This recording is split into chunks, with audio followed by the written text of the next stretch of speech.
오늘 함께 보실 말씀은 시편 46편 8절에서 11절까지의 말씀입니다. 시편 46편 8절에서 11절 우리 함께 봉독하겠습니다. 와서 여호와의 행적을 볼지어다. 그가 땅을 황무지로 만드셨도다. 그가 땅끝까지 전쟁을 쉬게 하시며 활을 꺾고 창을 끊으며 수레를 불사르시는도다. 이르시기를 너희는 가만히 있어 내가 하나님 됨을 알지어다. 내가 문 나라 중에서 높임을 받으리라. 내가 세계 중에서 높임을 받으리라 하시도다. 만군의 여호와께서 우리와 함께 하시니 야곱의 하나님은 우리의 피난처시로다. 셀라. 아멘. 계속해서 시편 46편을 함께 보도록 하겠습니다. 오늘 46편을 모두 마치도록 하겠습니다. 시편은 구약과 신약을 함축적으로 표현한 시입니다. 그래서 시편에 관한 내용, 개념을 다 알고 계시면 구약과 신약은 사실은 그렇게 어렵지 않게 읽을 수 있습니다. 그런데 문제는 구약과 신약의 내용을 알아야 또 시편을 읽을 수 있기 때문에 서로 이렇게 관계가 되어 있습니다. 그래서 어떻게 보면 굉장히 좀 어려운 내용이죠. 그래도 여러분께서 시편의 내용을 들으시고 오늘도 마찬가지인데 반드시 찾아보시고 여러분들이 구약과 신약에 대한 내용들을 확실하게 알고 넘어가시기를 부탁드립니다. 고라 자손의 마스길, 알라못에 맞춘 노래. 알라못은 결혼 정년기에 처녀를 뜻하는 단어죠. 그 여자에게 찾아가시는 신랑이신 하나님의 은혜를 노래하는 시가 46편입니다. 그 신부는 여자는 고라 자손의 마스겔이죠. 고라 자손은 반역자, 원수입니다. 그런데 그러한 여자가 죽어야 마땅한 여자죠. 그 여자에게 하나님의 은혜가 부어지는, 사랑이 부어지는, 그로 말미암는 이런 나에게, 죽어야 할 나에게 신랑 되신 하나님의 사랑과 은혜가 부어졌구나를 아는 그 지혜, 그 마스길에 관한 시입니다. 신랑 되신 하나님께서 신부에게 무엇을 하십니까? 자신의 한편, 부분이 되게 하십니다. 자신의 생명을 부어서 그 신부가 그 생명을 가져서 옆에서 함께 설 수 있도록, 그것을 연합이라고 말씀을 드렸죠. 히브리어로는 야다, 동침하다 이런 뜻입니다. 알다, 신부가 신랑을 알다. 신랑이 죽어야 할 나에게 어떤 사랑과 은혜를 부으셔서 내가 신랑 옆에 설 수 있는, 연합할 수 있는 부분이 될 수 있게 하셨는가를 아는 그 연합됨. 본래 신부는 그 생명을 갖고 있지 못하면 죽어 있는 상태라고 말씀을 드렸습니다. 그래서 12살의 결혼 정년기의 소녀가 죽어 있는 상태로 묘사가 되고 12해 동안 피를 흘리는 혈루증을 앓는 여인으로 이제 성경이 말을 합니다. 그런데 또 12살의 아들, 그렇죠? 아들이 되어서 아버지와 함께 거하는, 그러니까 성전 안에 함께 있는 그 아들의 모습으로 예수님을 표현하기도 하죠. 반드시 이 여자는 신랑과 연합하여서 생명을 씨를 받아서 아들이 되어야 하는 것입니다. 그것이 신부가 신랑과 연합된, 또 아들이 된 아버지와 연합된 그 상태죠. 죽어 있음의 그 상태, 죽어 있는 그 모습을 보고 알고 깨닫게 되면 그 상태를 환난이라고 하는데, 그 환난 중에 자신에게 생명을 주는 그 신랑이 피난처요 환난 중에 만날 큰 도움, 힘이란 말이에요. 그렇게 그 생명을 가지게 되면 그 신부를 아들이다라고 이렇게 말씀을 드렸습니다. 그럼 그 아들 된 자가 있어야 할 자리, 머물러야 할 자리가 앞서 말씀드린 아버지와 함께 연합된 그 성전 안에 함께 있는 그 자리겠죠. 신랑 대신 아버지 대신 하나님과 연합되어야만 합니다. 그 연합된 상태에서 어떤 상황과 환경이 주어진다 하여도 땅이 변하여 산이 흔들려 바다 가운데 빠지든지, 자, 이 말은 여전히 육으로 사는 자신의 모습을 발견한다 할지라도, 산이 흔들린다 할지라도 두려워하지 않겠죠. 그래서 요셉과 마리아가 아들을 잃어버렸음에도 불구하고 급하게 이제 찾으러 가잖아요, 아들을. 근데 예수님께서 내가 아버지의 집에 아버지와 함께 있는데 왜 그러시냐라고 이렇게 답하지 않습니까? 나는 두려워할 것이 없고 안전하다라는 거예요.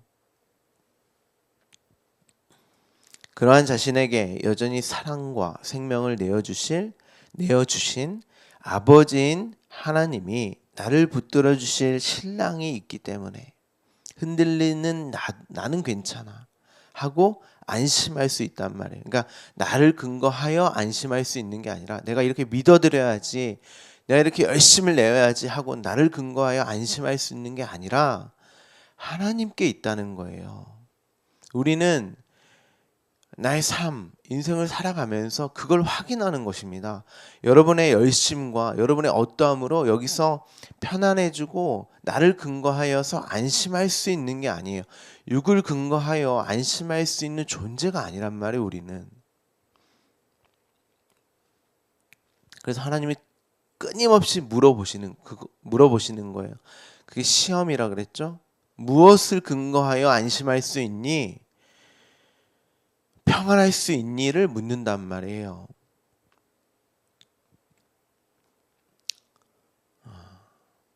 그렇기 때문에 또 이제 이렇게 이야기하면 그럼 나는 아무렇게나 살아도 괜찮겠네? 이런 우매한 질문을 하시는 분은 없겠죠? 그럴 수 없느니라 그러잖아요, 사도 바울이. 왜냐하면 이러한 자는 반드시 그 생명이 흘러넘치는 하나님과 연합된 성소가 되어 하나님을 기쁘게 하는 삶을 살게 되어 있습니다. 하나님을 기쁘시게 한다는 것은 신부인 나는 신랑이 없으면 죽은 자가 맞습니다. 나는 당신과 연합하여야만 살 수 있는 당신을 아는, 자, 그것이 연합, 동침이라고 말씀드렸죠. 당신을 아는 그 일로만 살아가야 합니다 하고 신랑을 아는 그 영생의 삶을 반드시 살게 되어 있습니다. 막 사는 거 아니에요. 은혜는 삶을 막 살게 두지 않아요. 내 안에 성령이 계시면 반드시 아버지의 일, 하나님과 하나님이 보내신 자 예수를 아는 삶, 그 영생의 삶을, 아버지를 알아가는 그 삶을, 자신의 삶을 드리게 되어 있습니다. 그래서 성경이 너희의 지체를 의의 무기로 하나님께 드려라, 하나님이 기뻐하시는 거룩한 산 제물로 드려라, 그런단 말이에요. 반드시 그렇게 되어 있습니다. 그런데 신랑을 아는 데에, 자신의 삶을 드리는 데에 너무 관심이 없어요. 새벽 예배니까 좀 더 직설적으로 말씀을 드리면 이러한 삶이 없으면 신부, 아들이 아닌 것입니다. 반드시 영생의 삶을 살아내게 되어 있어요. 아버지를 아는 데에, 신랑을 아는 데에 자신의 삶을 드리게 되어 있습니다. 제 말이 아니라 성경이 그렇게 말을 한단 말이에요. 하나님의 성소, 지존하신 이의 성소를 기쁘게 하는도다 하잖아요. 하나님과 연합된 나의 기쁨이 되기 때문에 하나님을 기쁘게 해드리는 삶이기도 하고 그게 나의 기쁨이란 말이에요. 여러분은 반드시 이 기쁨을 누리게 되어 있습니다. 하나님의 도우심으로 저녁이 되고 아침이 되는 하나님이 보시기에 좋은 그 창조의 삶, 새 창조의 삶을 살아가게 되어 있습니다. 그것이 하나님의 도움이거든요. 다른 것이 하나님의 도움이 아니라 여러분이 여기서 잘 먹고 잘 입고 건강하게 사는 삶이 하나님의 도우심이 아니라 거기서 좀 빨리 벗어나시란 말이에요. 그런 건 기독교가 아닙니다. 거기에 목적이 있지 않아요. 물론 그런 것이 과정으로 주어지는 경우도 있죠. 그런데 그렇지 않은 경우가 더 많아요. 그런 종교적인 개념에서 빨리 벗어나지 않으면 여러분은 절대 성경이나 여러분의 삶을 이해하는 데 굉장한 방해가 돼요.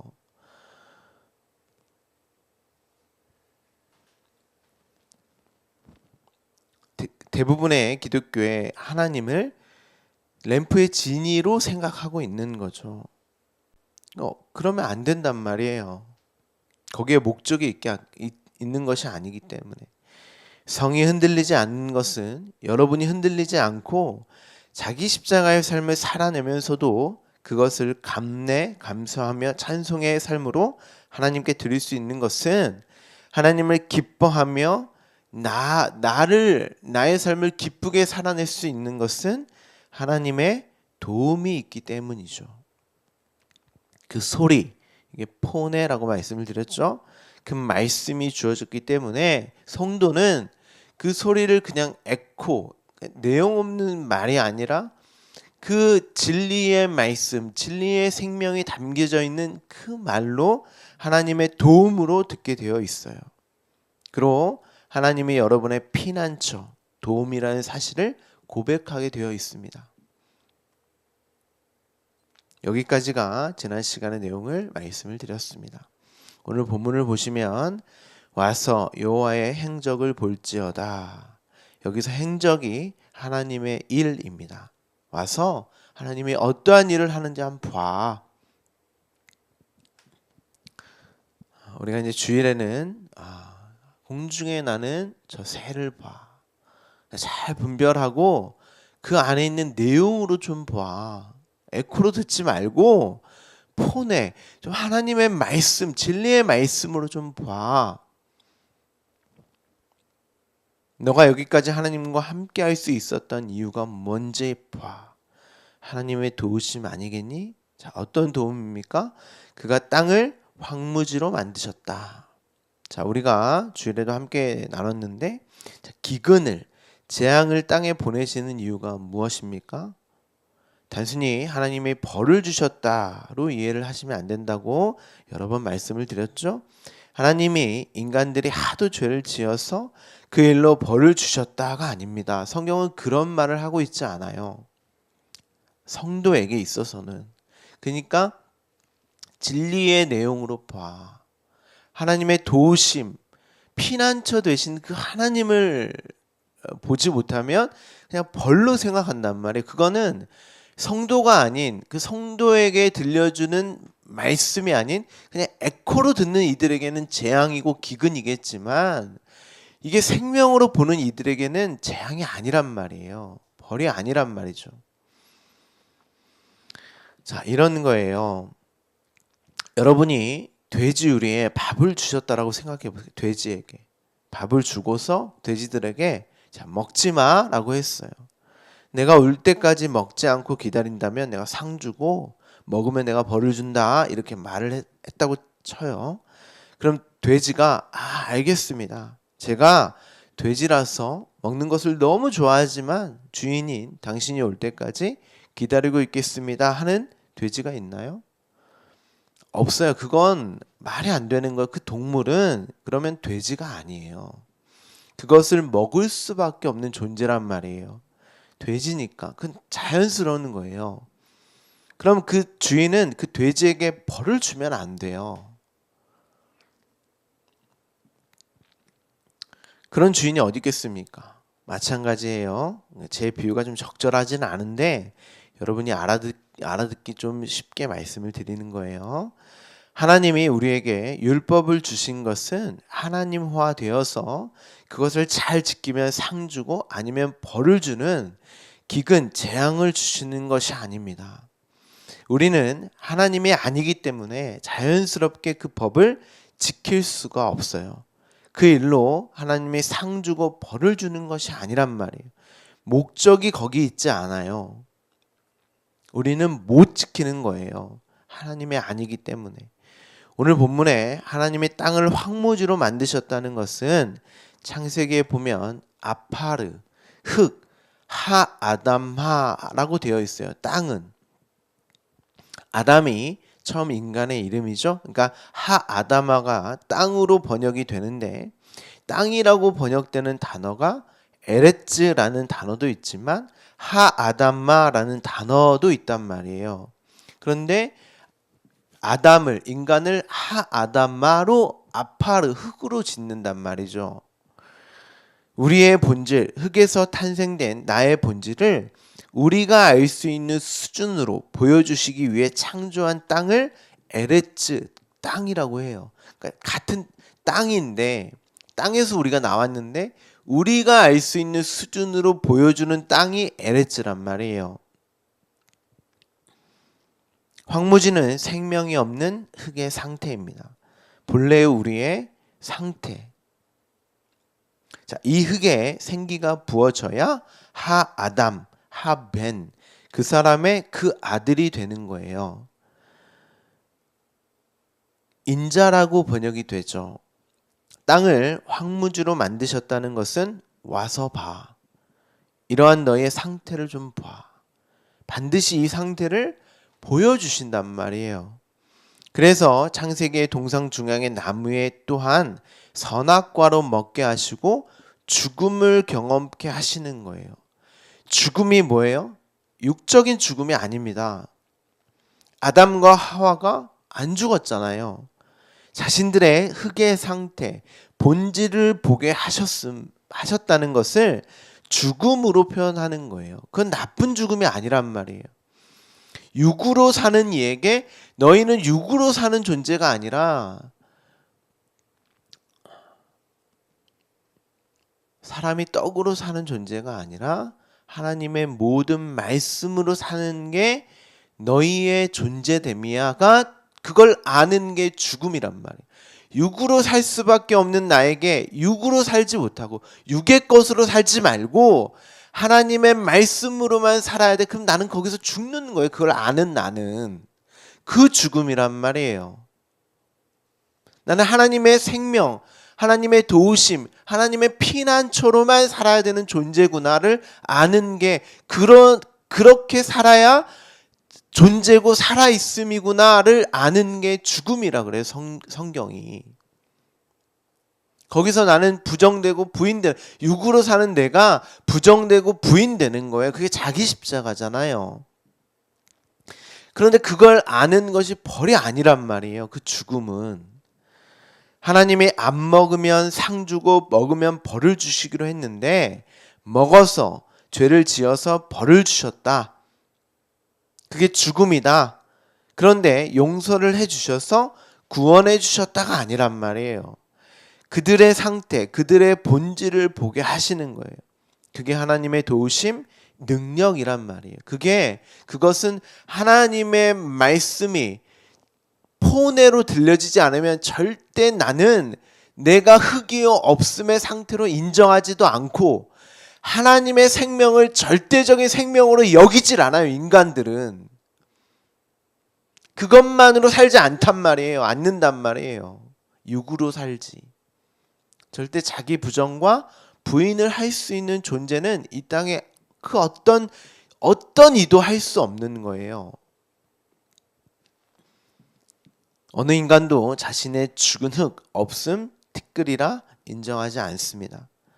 그것이 먼저 인정이 되어야 진짜 생명을 본단 말이에요. 내가 어떠한 자리에서 어떠한 생명이 주어졌는지, 내가 고라자손, 하나님의 원수요 대적자였는지를 봐야, 알아야 그러한 나를 살리신 신부인 나를 살리신 신랑, 그러한 나에게 생명을 부어주신 아버지를 알게 되지 않겠습니까?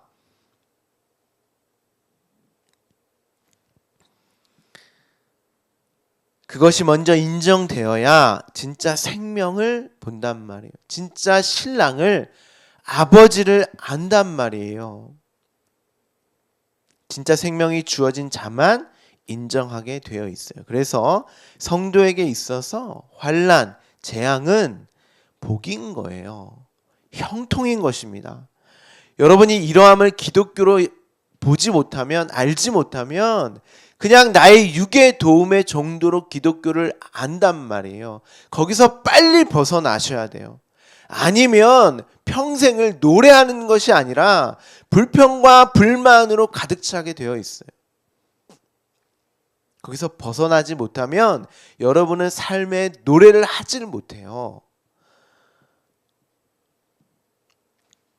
자신의 실체에 직면하게 되어야 환난 중에 하나님을 만나게 되어 도우심을 구하여 피난처 되신 하나님을 붙들게 된단 말이에요. 노래하게 된단 말이에요. 아, 이것이 진짜 생명이구나. 그런데 대부분의 인간이 자신이 죽은 흙이요 티끌, 먼지임을 인정을 못합니다. 다 살았다라고 자신을 여긴단 말이에요. 그래서 하나님이 그 땅을 황무지로 만드시는 거예요. 아니, 원래 황무지였어요. 그냥 만든다 하니까 하나님이 벌을 주시는 거, 그런 말이 아니고 자꾸 그렇게 심파적으로 성경을 읽지 마시란 말이에요. 본래 우리의 상태가 선악과를 따먹을 수 없는 죽은 흙의 그 상태였단 말이에요. 본래 황무지였단 말이에요. 그런 너희의 모습을 직면케 하는 게 하나님의 도우심이요 하나님의 피난처 되심이란 말이에요. 하나님의 큰 능력이고, 진짜 생명에 관심을 두지를 않는 거죠. 당연하죠. 왜냐하면 그게 에코가 아니라 폰에 하나님의 진리의 말씀으로 가지고 있는 자만 보게 되어 있는 거예요.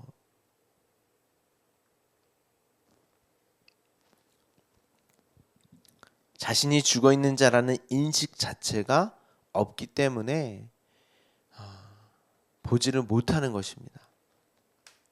그러니까 그런 인식을 하게 하시는 하나님의 능력을 큰 능력, 큰 도움이라고 성경이 말합니다. 다시 한번 말씀드리지만 여기서 잘 먹고 잘 입고 병 고침 이런 게 하나님의 큰 도움 정도가 아닙니다. 진짜 생명을 보게 되는 게 하나님의 큰 도움이란 말이에요. 그래야 이미 주어진 생명에 그 어떤 상황에 두렵지 않을 수 있고, 그것은 확실한 거니까, 주어졌으니까 나의 어떠함과 상관없이 하나님이 이미 이루셨고 지금도 이루고 계시는 진짜 내 모습을 수시로 확인케 하시는 그 일로, 그것이 재앙이고 환난이고 고난이란 말이에요.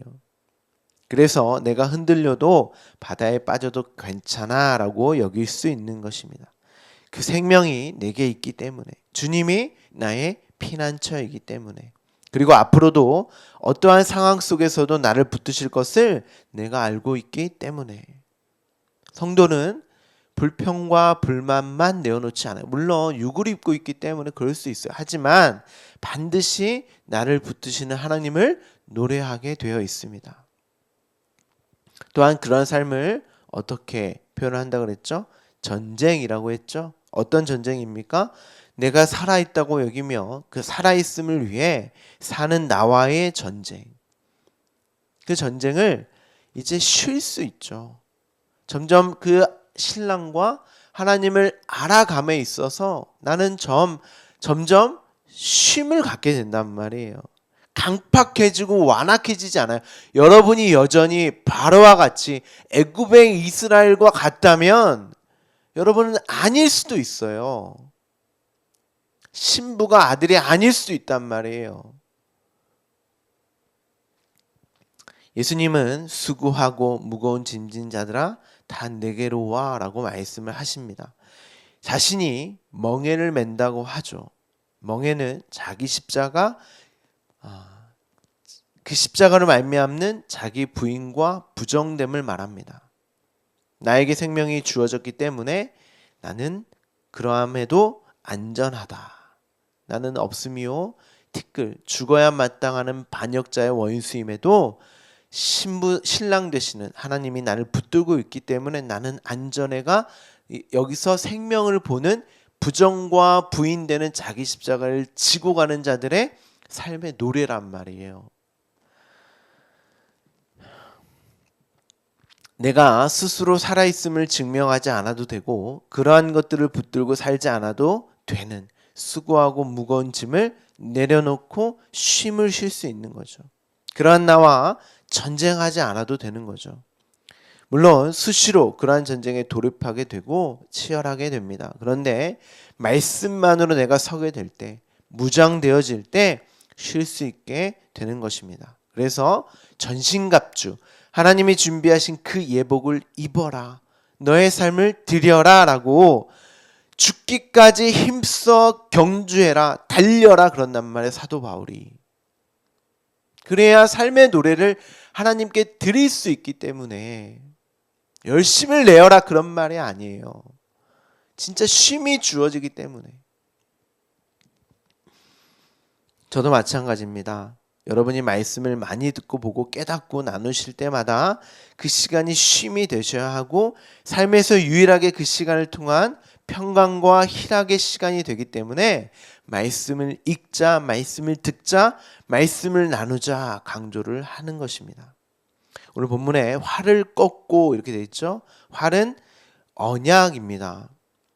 여기서는 이제 무기이기도 하죠. 전쟁에 사용되는 무기. 그런데 꺾는다는 말은 이 내 능력과 힘, 무장하여 전쟁에 참여하려고 하는 그러한 그것을 갖추어서 무엇인가를 하나님의 언약에 기여할 수 있다라고 하는, 그게 꺾여야 되는 거죠. 그러함으로 나가게 되면 여러분은 백전백패일 수밖에 없어요. 그러면 하나님 앞에 불평과 불만을 내어놓을 수밖에 없죠. 그 언약에 여러분의 힘과 능력이 도움이 되는 것이 아닙니다. 그러함이 마치 기특하고 성화되는 것처럼 여기고 많은 이들에게 불을 지피는 일로 오늘날 교회가 사용하고 있지만 아닙니다. 오히려 꺾여야 하는 거예요. 그래서 모든 무기를 끊으시는 거예요. 전쟁에 참여할 때마다 창도 끊고 수레를 불사르시는 거죠. 하나님이 하시는 그 전쟁을 봐야 되는 거예요. 그런데 그냥 보게 하지는 않으십니다. 무엇을 가지고 가게 하시는가? 오늘 내용이 좀 긴데요. 자, 사사기 7장 20절입니다. 제가 봉독해 드릴게요. 세대가 나팔을 불며 항아리를 부수고 왼손에 횃불을 들고 오른손에 나팔을 들어 부르며 외쳐 이르되 여호와와 기드온의 칼이다 하고. 자, 먼저 나팔이 등장을 합니다. 나팔은 우리가 주일날 자세히 살펴보았죠. 자, 승리의 나팔, 자, 회개의 나팔, 여러 나팔로 쓰이는데 여기서 항아리와 횃불을 들고 전쟁에 참여하게 하세요. 그러면서 여호와와 기드온의 칼이다. 칼은 말씀이죠. 자, 말씀을 들고 가게 하세요. 자, 횃불과 항아리가 등장을 합니다. 기드온은 사사입니다. 사사는 예수님을 예표하는 인물이죠. 기드온이 이 전쟁에서 함께하는 300명의 용사들에게 뭐라고 합니까? 왜 300명인지는 추후에 제가 설명을 드릴게요. 자, 사사기 7장 17절입니다. 그들에게 이르되 너희는 나만 보고 내가 하는 대로 하되 내가 그 진영 근처에 이르러서 내가 하는 대로 너희도 그리하여. 자, 너는 나만 보고 내가 하는 대로 해라고 기드온이 말합니다. 예수님도 똑같이 말씀을 하세요. 마태복음 16장 24절. 이에 예수께서 제자들에게 이르시되 누구든지 나를 따라오려거든 자기를 부인하고 자기 십자가를 지고 나를 따를 것이다. 자, 나를 따라오려거든 자기를 부인하고 십자가를 지고 따라. 나랑 똑같이 해. 그렇죠? 예수님도 자기 십자가를 지고 결국 십자가에서 죽으시잖아요. 그러면서 항아리를 깨고 횃불을 들고 나팔을 분단 말이에요. 십자가로 말미암는 그 영광, 승리의 나팔이겠죠. 이것과 십자가가 어떤 관련이 있는가? 자, 횃불은 창세기 15장에서 가장 먼저 등장을 하고 사사기에서 두 번째로 등장을 하는데, 자, 아브람과 언약을 맺는 장면에서 등장을 합니다. 이 횃불이 쪼개진 고기 사이로 지나가죠. 자, 과거 언약을 맺을 때, 자, 언약은 활입니다. 앞서 우리가 시편 본문에 나오죠. 언약을 맺을 때에 두 사람이 함께 고기 사이로 지나갔어요. 그 고기를 쪼갠 다음에, 그런데 창세기 15장에 보면 하나님과 아브라함이 함께 지나간 것이 아니라 횃불만 지나간단 말이에요. 왜냐하면 이 언약은 아브라함이 지킬 수 있는 언약이 아니에요. 아브라함의 그 언약됨, 그것은 끊어져야 되는 거예요. 하나님이 홀로 지키시는 언약이란 말이에요. 그래서 횃불만 지나가는 거예요. 횃불은 하나님을 상징적으로 표현하는 것이고, 이 횃불이 사사기에 보면 항아리 안에 들어있단 말이에요. 이 항아리가 깨집니다. 창세기에서는 쪼개진 고기 사이로 횃불이 지나가죠. 쪼개진 고기. 자, 그러니까 이 언약은 횃불이신 하나님이 쪼개지시고 깨어지심으로 완성되는 언약, 십자가로 말미암는 그 언약, 그렇게 되어져야만 승리, 완성되는 언약이다를 담고 있는 거예요. 십자가를 이야기하는 거죠. 그렇게 승리가 주어진다 해서 나팔이 불려지는데, 자, 이 항아리가 전도서 12장 6절에서 8절 이렇게 이야기합니다. 은줄이 풀리고 금 그릇이 깨지고 항아리가 샘 곁에서 깨지고 바퀴가 우물 위에서 깨지고 다 깨어진단 말이에요. 그러면서 뭐라고 표현하냐? 흙은, 자, 흙 아파르가 나옵니다. 여전히 땅으로 돌아가고 영은 그것을 주신 하나님께로 돌아가기 전에 기억하라. 전도자가 이르되 헛되고 헛되도다. 모든 것이 헛되도다. 자, 항아리가 샘 곁에서 깨지는데 7절에는 이러함을 흙, 육체로 설명을 한단 말이에요. 흙이 아파르죠. 없음의 상태로 돌아간다. 영은 루아흐, 생기입니다. 자, 하나님께 돌아가기 전에 기억하라. 이 말은 육은 흙으로 돌아가고 영은 하나님께로 간다. 그런 의미. 이게 영육 이원론을 말하는 것이 아닙니다. 철학적 개념이 아니에요. 자, 우리의 본질, 없음의 상태, 나의 본질을 알게 되었을 때, 아, 내가 아파르, 없음, 티끌, 먼지였네. 그러면 그 상태를 영이라고 한단 말이에요. 이원론적으로 보시면 안 돼요. 그럼 육체는 썩어서 없어질 거니까 영만 중요하네. 이건 이단입니다. 자, 그것을 모르는 육은 헛되고 모든 것이 헛되도다. 썩지 않아도 여러분이 그것을 모르고 사는 육체로 사는 모든 삶은 헛될 뿐이에요. 그들에게는 기근이고 재앙이죠. 그런데 우리는 영이란 말이에요. 이 육을 입고 살아도 하나님의 생기가 부어지면, 말씀이 내 안에 있으면 나를 영이라고 해요. 그것을 기억하고 알게 되면 그게 복이고 형통이지. 그러면 항아리는 뭐겠어요? 흙인 우리의 본질을 말하고 육체를 말하는데, 이 항아리가 깨어지고 쪼개지는 거죠. 반드시. 그러면 그 말은 무슨 말이겠어요? 내가 부인되고 부정되는 자기 십자가를 지고 가는 육체의 삶을 말하는 거예요. 예수님이 육체를 가리켜 허물어져야 할 성전이라고 말씀하시죠. 요한복음 2장 19절에서 21절까지에 예수께서 대답하여 이르시되 너희가 이 성전을 헐라. 내가 사흘 동안, 십자가죠, 일으키리라. 3일 만에 내가 살릴 거야. 이게 영이란 말이에요. 우리는 그 말씀, 생기를 받아서 자기 십자가를 지어서 십자가에서 죽고 살아나는 영적인 삶을 사는 존재란 말. 신부요 아들로 사는 거예요. 영육 이혼론이 아니에요. 죽어서 육은 뭐 없어지고 영만 하나님께 가는 그런 말이 아니라 이 땅에서도 반드시 나의 삶을 드리는 그 삶이 있단 말이에요. 죽어서만 가는 곳이 천국이 아닙니다. 여러분, 이 육을 입고 살고도 하나님의 나라, 나의 삶을 드리는 그 하나님의 나라를 살게 되어 있단 말이에요. 유대인이 이르되 이 성전은 46년 동안 지었거늘 내가 3일 동안 일으키겠냐 하더라. 예수께서 성전된 자기 육체를 가리켜 말씀하신 것이라. 이걸 제자들이 언제 압니까? 예수님이 십자가에서 죽고 성령이 오심으로 그때 예수님께서 하신 말들을 그들이 기억하고 깨닫게 되더라.